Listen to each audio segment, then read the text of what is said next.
One thing we don't talk about is that um, it's sort of hard to talk about this. Our minds have these kinds of backdoors. There's kind of, if you're human and you wake up and you open your eyes, there is a certain set of dimensions to your experience that can be manipulated.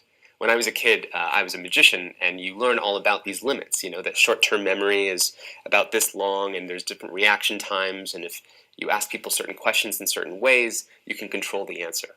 And this is just the structure of being human. To be human means that you are persuadable in every single moment.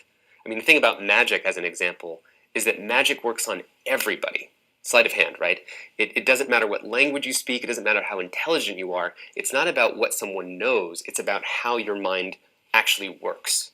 So, knowing this, it turns out that there's this whole playbook of persuasive techniques that actually I learned when I was at the Stanford Persuasive Technology Lab, and that most people in Silicon Valley in the tech industry learned as ways of getting your attention.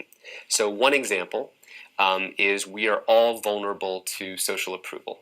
We really care what other people think of us. So for example, you know, when you upload a new photo, a new profile photo of yourself on Facebook, that's a moment where our mind is very vulnerable to knowing what other people think of my new profile photo. And so when we get new likes on our profile photo, Facebook, knowing this, could actually message me and say, oh, you have new likes on your profile photo. And it knows that we'll be vulnerable to that moment because we all really care about when we're tagged in a photo or when we have a new profile photo. And the thing is that they control the dial, the technology companies control the dial for when and how long your profile photo shows up on other people's news feeds. So they can orchestrate it so that other people more often end up liking your profile photo over a delayed period of time, for example, so that you end up having to more frequently come back and see what the new likes are, right? And the problem is that they don't do this because they're evil. They do it because, again, they're in this race for our attention. And we should also ask, is that necessarily such a bad thing? If they're orchestrating it so that other people like my photo. I mean, that might feel good to me. But so we have to have a new conversation about, as these technology companies use these techniques, these vulnerabilities in our minds, when is that actually aligned and good for us? When is that ethical? When is that honest? When is that fair? And when is that dishonest and unfair? Because they're actually manipulating our minds in a way that doesn't add up to our spending our time well on the screen. Well, so another vulnerability in our mind is something called a variable schedule reward. And that's like a slot machine in Las Vegas.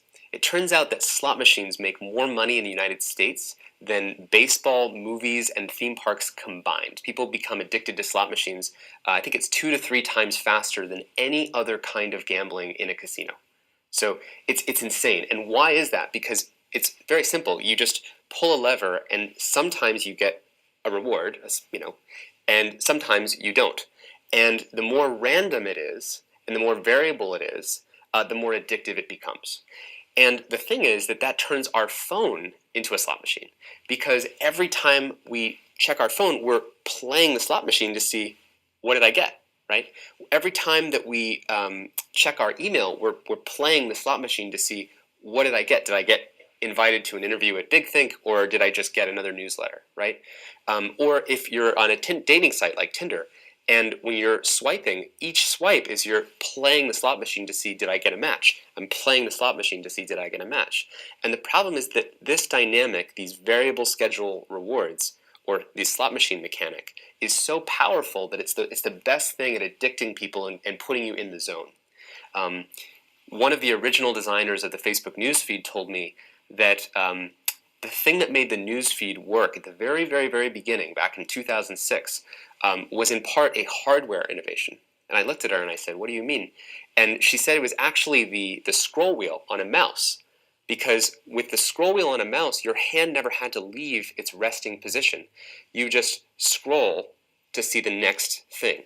And because before that, you had to click on the down button or move your mouse and drag the arrow down and scroll the page that way. When you can take your 2 fingers on a trackpad and do this, or you can just scroll on a scroll wheel, it just means your hand never has to leave its resting position, and it's more like a slot machine. You can just keep swiping and playing, just like in Vegas where there's the button right there. They actually changed it, in fact, It used to be a lever, and now it's just a button in Vegas because it found it's easier just to get people to see if they get a match this way.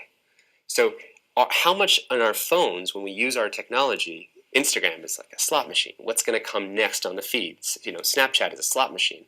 Each time you see the red notifications and you don't know what's behind it, you're playing the slot machine when you click on it to see what did I get, right?